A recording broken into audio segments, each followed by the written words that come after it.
దేవుని నామానికి మహిమ కలుగును గాక. దేవుని బిడ్డలారా, ఈ యొక్క సమయంలో ప్రభువైన యేసుక్రీస్తు వారి యొక్క నామములో మీ అందరికీ కూడా శుభాభివందనాలు తెలియపరుస్తుంటున్నాం.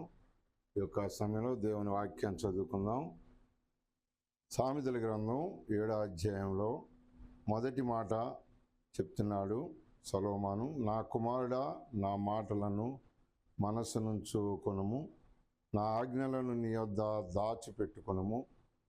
దేవుని యొక్క వాక్యాన్ని భక్తుడైన సొలొమోను ఈ యొక్క సమయంలో మనకి గుర్తు చేస్తున్న మాటను బట్టి మనం చూస్తే, దేవాది దేవుడు ప్రభువైన యేసుక్రీస్తు వారు మనందరి యొక్క హృదయాలు ఎరిగిన వాడు కనుకని మనం ఏం దాచిపెట్టుకుంటున్నాం హృదయంలో.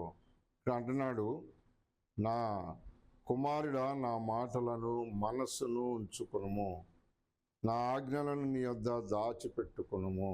చూడండి, దేవుని మాటను మన మనసులో ఉంచుకోవాలి.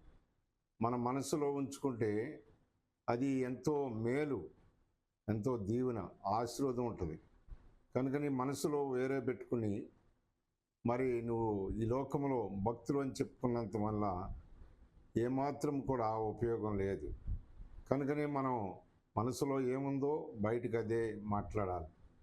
లోపలకు ఒకటి బయటకు ఒకటి మాట్లాడితే అది దేవునికి ఎంత మాత్రం ఇష్టమైంది కాదు. కనుకనే వాక్యానుసారంగా నడవండి, ఆయన ఆజ్ఞలను గైకొనండి, ఆయన మాట ప్రకారం నడవండి. దేవుడు అట్టి రీతిగా మిమ్మల్ని, మీ కుటుంబాన్ని సిద్ధపరిచి దీవించి ఆశీర్వదించును గాక. ఆమేన్.